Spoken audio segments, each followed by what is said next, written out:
दोस्तों पिछले क्लास में हमने कूलॉम के नियम को बहुत बढ़िया तरीके से आसान भाषा में समझा था। साथ ही साथ उससे संबंधित न्यूमेरिकल एग्जांपल्स भी हमने सॉल्व किए थे।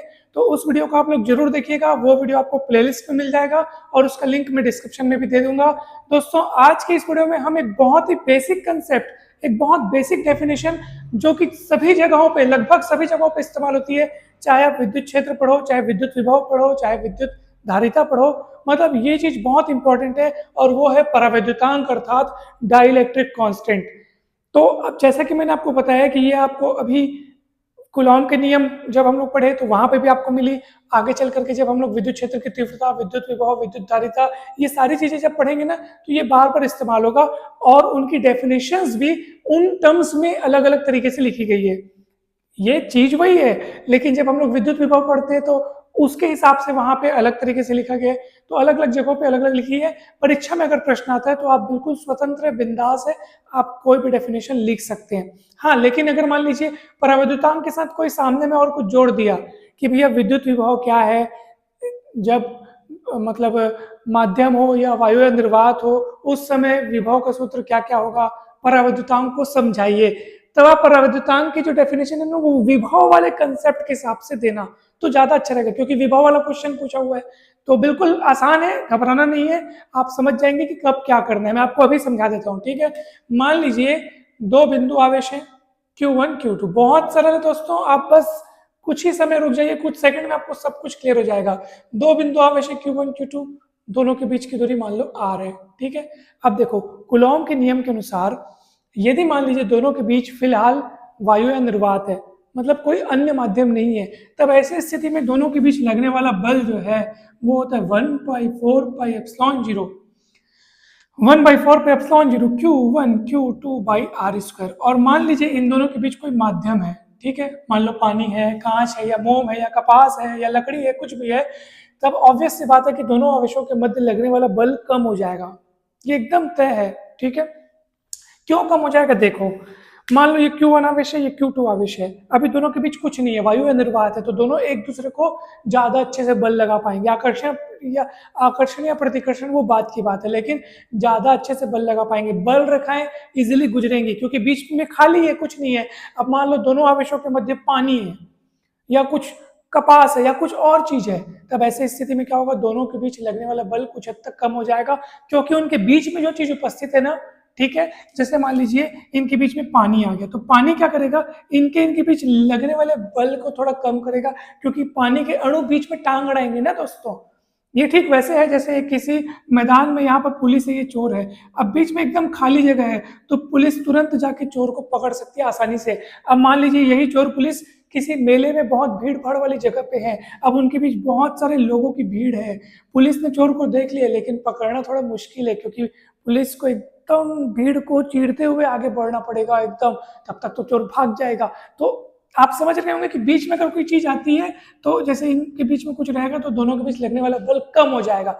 जितने गुना बल कम हो जाएगा ना, समझ लो वही उस माध्यम का परावैद्युतांक है। उदाहरण के लिए मान लीजिए इन दोनों के बीच में पानी है, ठीक है, तो पानी क्या करता है पता है, उन दोनों आवेशों के बीच लगने वाले बल को 80 गुना कम कर देता है, 80 टाइम्स कम कर देता है, 80 गुना कम कर देता है, इसलिए पानी का परावैद्युतांक 80 है।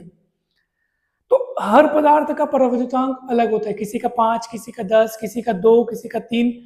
तो ये किस हिसाब से हुआ है, वो जितने गुना वो बल को कम कर देता है ना, उन दोनों आवेशों के मध्य लगने वाले बल को जितने गुना कम कर देता है वो माध्यम, उस माध्यम का परावैद्युतांक उतना ही हो जाता है, ठीक है। मान लो यदि वो k गुना कम कर देता है, ठीक है, तो उस माध्यम का परावैद्युतांक हो जाएगा k, और बल जो मिलेगा k गुना कम होकर के, तो k गुना कम हो रहा है भैया, इसलिए k से डिवाइड होगा। k गुना बढ़ता तो k से गुणा करते हैं, लेकिन ये कम हो रहा है इसलिए k गुना कम हो रहा है, यानी बढ़ रहा है, तो इसलिए डिवाइड करेंगे Q1 Q2/r²। इसको इक्वेशन 1 दे दो, इक्वेशन 2 दे दो, अब इसको डिवाइड कर दो, 1/2 करो तो क्या होगा, f/f', ठीक है। इधर डिवाइड करोगे तो सारी चीजें कटेंगी, ये कटेगा, ये कटेगा, ये कटेगा, बचेगा कौन, k, और वो भी बटे में मिलेगा, तो बटे के बटे में मिलने के कारण वो पलट के ऊपर चले जाएगा। तो ये बस यही परावैद्युतांक है। और देख लो परावैद्युतांक बराबर कितना मिला, f/f', यानी वायु या निर्वात में दोनों बिंदु आवेशों के मध्य लगने वाला बल और माध्यम की उपस्थिति में दोनों बिंदु आवेशों के मध्य लगने वाले बल दोनों के अनुपात, अनुपात मतलब बटा, दोनों के अनुपात को हम लोग बोलते हैं माध्यम का परावैद्युतांक। यानी वही दोनों आवेश वायु या निर्वात में रखे हों तब उनके बीच लगने वाला बल F, और वही दोनों बिंदु आवेशों के मध्य अगर कोई माध्यम हो तब लगने वाला बल F डैश। तो इन दोनों के अनुपात को बोलते हैं माध्यम का परावैद्युतांक, और ये माध्यम का परावैद्युतांक माध्यम पर निर्भर करेगा। अलग अलग माध्यम के लिए अलग अलग परावैद्युतांक होता है। जैसे मैं आपको एक लिस्ट किताब में बनी होगी, आप देखिएगा, कांच के लिए 5.10 है, मोम के लिए 2 से 2.3 है, पानी के लिए 80.4 है। ठीक है, मैंने आपको 80 बताया, ठीक है, लगभग वैल्यू मैंने आपको बताया। पानी के लिए 80.4 है, केरोसिन के लिए 2.0, इसी तरह से ग्लिसरॉल के लिए है 4.3। तो अलग अलग पदार्थों के लिए अलग अलग होता है। तो मुझे पूरी उम्मीद है कि ये बहुत अच्छे से आपको समझ में आ रहा होगा। कहीं पर भी कोई भी डाउट होगा तो जरूर पूछिएगा।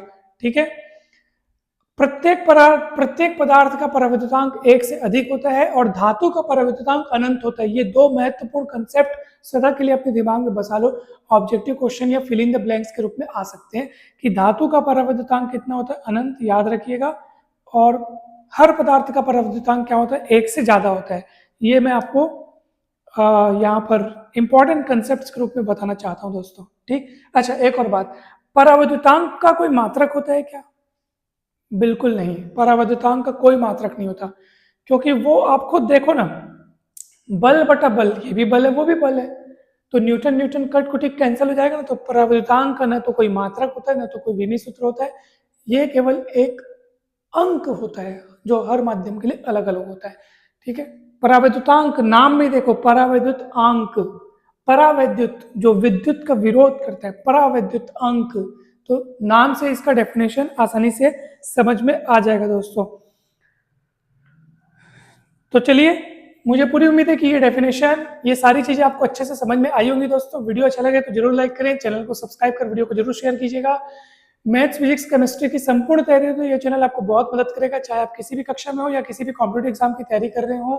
नीट, जेई, पीईटी सभी के लिए इंपॉर्टेंट है। जरूर सब्सक्राइब करें, वीडियो को शेयर जरूर करें, कमेंट करके अवश्य बताएं कि ये वीडियो आपको कैसा लगा। बहुत बहुत धन्यवाद, जल्दी मिलते हैं अपन नेक्स्ट वीडियोस में।